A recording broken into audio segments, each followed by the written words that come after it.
Hello friends, Sangeeta क्रिएशन्समध्ये आज तुम्ही पाहणार आहात सुंदर अशी ब्लाऊज डिझाईन।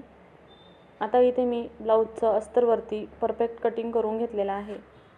ब्लाऊजची टोटल उंची घेणार आहोत इथे 14 इंच, कारण शिलाई करून 13 इंच पूर्ण होणार आहे। चेस्ट साईज आहे इथं 34 इंच आणि 1.5 इंच शिलाई मार्जिन। शोल्डर घेणार आहे इथं 5 इंच आणि आर्महोल घेणार आहे 5 इंच। डीप नेक आहे त्यामुळे शोल्डर आणि आर्महोल 5 इंच घेतलेला आहे। आता वरच्या बाजूने गळ्याची रुंदी घेणार आहे 2.25 इंच रुंद। आता वरच्या बाजूने मार्किंग केल्यानंतर खाली गळ्याची खोली तुम्हाला हवी तेवढी तुम्ही घेऊ शकता। इथे मला टोटल तयार हवी आहे 9.5 इंच, तर मी 10 इंचावर मार्किंग केलेलं आहे, कारण हाफ इंच वरती शिलाईमध्ये जातं। आता खालच्या बाजूने 3.5 इंच वरती मी मार्किंग केलेलं आहे, म्हणजे गळ्याची जी रुंदी आहे ती 3.5 इंच मार्किंग केलं। आणि आता हा बॉक्स आखून घ्यायचा आहे। हा बॉक्स आखून घेतल्यानंतर आपण गळ्याला गोल शेप देऊन घ्यायचा आहे। आता गोल शेप देऊन झाल्यानंतर मी इथे गळ्याचं परफेक्ट कटिंग करून घेते। आता कटिंग करून झाल्यानंतर आपण गळ्यासाठी इथे बनवणार आहोत पोटली बटन। तर त्यासाठी मी 2 इंच लांब आणि 2 इंच रुंद असे चौकोर तुकडे करून घेतलेले आहेत। पाहू शकता इथे चौकोर तुकडे करून झालेले आहेत। हे जवळजवळ 2 इंच लांब आणि 2 इंच रुंद आहे। आता इथे मी घेतलेले आहेत पोटली बटन। पोटली बटन घेताना एकसारखे बघून घ्यायचे। एकसारखे आकाराचे पोटली बटन असले की एकसारखे बटन तयार होतील आणि ब्लाऊजही छान दिसेल। जर लहान मोठे पोटली बटन असतील तर मग ब्लाऊजला व्यवस्थित लूक येणार नाही। अशा पद्धतीने मी हे पोटली बटन या चौकोर तुकड्यामध्ये सेंटरला ठेवून त्याला व्यवस्थित फोल्ड करून घेतलेला आहे। नंतर मॅचिंग दोऱ्याच्या सहाय्याने याला 2 गाठ देऊन घेतलेला आहे, जेणेकरून ते ओपन होणार नाही। अशा पद्धतीने मी तुम्हाला 2-3 पोटली बटन बनवून दाखवलेले आहेत। बाकीचे पोटली बटन्स मी बनवून घेते आणि मग तुम्हाला भेटते। पाहू शकता आता ही 3 पोटली बटन बनवून झालेले आहे। मी सर्व पोटली बटन बनवून घेतलेले आहेत। आता हे पोटली बटन्स आपण ब्लाऊजला लावून घेणार आहोत, पण त्याआधी आज मी तुम्हाला जरा वेगळी ट्रिक सांगणार आहे। काय करायचं, अगोदर ब्लाऊजचं जे मेन कापड आहे ते सुईच्या बाजूने ठेवायचं आहे, त्यावरती अस्तरचं कापड ठेवायचं आहे आणि अस्तरचं कापड आणि ब्लाऊजचं कापड ह्यांची व्यवस्थित फिनिशिंगसह गळ्याचं स्टिचिंग करून घ्यायचं आहे।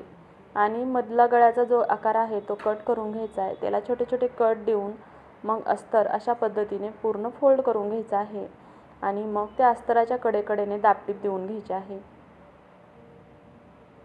पाहू शकता आता इथे मी हातानेच ब्लाऊजच्या कापडला आणि अस्तरच्या कापडला व्यवस्थित सेट करते आणि मग ह्याच्या कडेवरती गळ्याने टीप मारून घेत आहे। आता टीप मारून झाल्यानंतर जे अस्तरचं कापड आहे चारही बाजूने ओपन आहे, त्यालाही चारही बाजूने व्यवस्थित शिलाई मारून घ्यायची आहे फिनिशिंगसह आणि मग जे एक्स्ट्राचं कापड असेल ते कटिंग करून घेणार आहोत। पाहू शकता आता इथे चारही बाजूने व्यवस्थित फिनिशिंगसह शिलाई मारून घेतलेली आहे आणि जे चारही बाजूचं एक्स्ट्राचं कापड आहे तेही मी इथे कट करून घेत आहे। पाहू शकता गळा आपला तयार झालेला आहे। आता आपण रेग्युलर ब्लाऊजला जसं टक्स घालतो टक्स घालणार आहोत। त्यासाठी मी ब्लाऊज सेंटरला फोल्ड केला आहे, 1.5 इंच मार्जिन सोडून पुन्हा यांचा सेंटर पॉईंट काढला आहे आणि इथे मी टक्सची उंची घेतलेली आहे 3.5 इंच। दोन्ही बाजूने 3.5 इंचावर मी मार्किंग केलेलं आहे आणि टक्स घालून घेत आहे।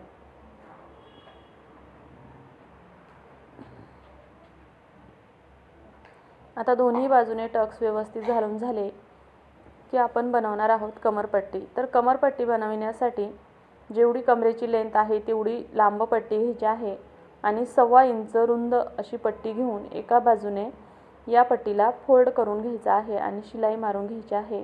नंतर ही पट्टी कमरेच्या भागावरती अशा पद्धतीने ठेवायची आहे सुईच्या बाजूने आणि मग 1/4 इंच शिलाई मार्जिन सोडून शिलाई मारून घ्यायची आहे। तर शिलाई मारून झाल्यानंतर ही पट्टी अशा पद्धतीने ओपन करायची आहे आणि जो ब्लाऊजचा भाग आहे तो पट्टीच्या बाजूने येईल या पद्धतीने शिलाई घेऊन दाबटीप मारून घ्यायची आहे आणि मग नंतर ही पट्टी पुन्हा पूर्ण आतमध्ये फोल्ड करायची आहे आणि त्यावरती एक 5 नंबरची शिलाई मारून घ्यायची आहे। नंतर आपण ब्लाऊज शिवून झाला की हात शिलाई करून घ्यायची आणि मग ही 5 नंबरची टीप काढून घ्यायची आहे। अशा पद्धतीने आता ब्लाऊजचं फिनिशिंग झालेलं आहे। आता आपण इथे पोटली बटन्स जोडणार आहोत। तर त्यासाठी मी वरच्या बाजूने 1.5 इंचाचं मार्जिन सोडले, कारण हा पिनचं सिलाईमध्ये जातं, 1 इंच एक्स्ट्राचं राहतं आणि तिथपासून पुढे आपण पोटली बटन लावणार आहोत। अशाच पद्धतीने मी गळ्याला पूर्ण 1-1 इंचाचं मार्जिन घेऊन मग मार्किंग केलेलं आहे आणि बरोबर त्या मार्किंगवरती आता मी एक एक करून सर्व पोटली बटन जोडून घेत आहे। पोटली बटन जोडताना थोडीशी काळजी घ्यायची, इथं भरपूर वेळ लागतो। मी आता जरा फास्ट फॉरवर्डमध्ये तुम्हाला दाखवत आहे, पण ऑलरेडी हे पोटली बटन जोडताना किंवा बनविताना खूप सारा वेळ लागतो। आता मी एक एक करून सर्व पोटली बटन हा जो गळ्याचा आकार आहे त्याला जोडून घेत आहे। तोपर्यंत तुम्ही जर माझ्या चॅनलवर नवीन असताल आणि हा व्हिडिओ तुम्हाला जर आवडला असेल तर व्हिडिओला लाईक करा, कमेंट करून सांगा की मी पोटली बटन कसे बनविलेले आहे आणि ही पोटली बटन ब्लाऊजला लावण्याची ही नवीन पद्धत तुम्हाला कशी वाटली ते सांगा। आणि जर चॅनलवर नवीन असताल तर चॅनलला सबस्क्राईब जरूर करा आणि जर अशाच पद्धतीचे सर्व व्हिडिओ पाहायला आवडत असतील ब्लाऊजविषयी, शिलाईविषयी, फॅशनविषयी, तर चॅनलला सबस्क्राईब केल्यानंतर बेल आयकॉनही प्रेस करा, जेणेकरून अपलोड केलेल्या व्हिडिओची नोटिफिकेशन सगळ्यात आधी तुम्हाला मिळेल आणि कुठलाही व्हिडिओ मिस होणार नाही। त्यासाठी बेल आयकॉन नक्की प्रेस करा आणि चॅनलला सबस्क्राईब पण जरूर करा। आता पाहू शकता इथे मी जवळजवळ एक एक करून पूर्ण पोटली बटन ब्लाऊजला जोडून घेत आहे। इथे पाहू शकता मी फास्ट फॉरवर्डमध्ये दाखवले तरीसुद्धा खूप वेळ लागलेला आहे, कारण एक एक पोटली बटन जोडताना आणि त्यात इथे डबल नॉब आहे। कारण जर सिंगल नॉब असेल तर इझिली बटन जोडता येतं, पण ही सिंपल मशीन असल्यामुळे सेटिंग करता येत नाही। तुमच्याकडे जर सिंगल नॉब असेल तर तुम्ही इझिली खूप फास्टमध्ये हे बटन पूर्ण गळ्याला जोडून घेऊ शकता। आता अशा पद्धतीने मी पूर्ण बटन जोडून घेतलेले आहेत। आता मी पुन्हा गळ्यावरती आतल्या बाजूने व्यवस्थित फिनिशिंगसह जे कापड आहेत त्यावरती दाबटीप मारून घेत आहे।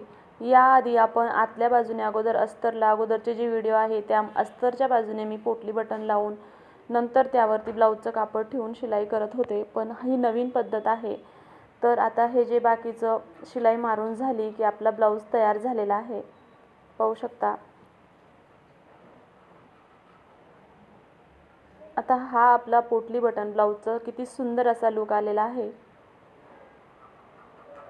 हे पोटली बटनही खूप छान आणि एकसारखे दिसत आहेत। व्हिडिओ पाहिल्याबद्दल तुम्हा सर्वांचे खूप खूप धन्यवाद आणि सर्वांना श्री स्वामी समर्थ।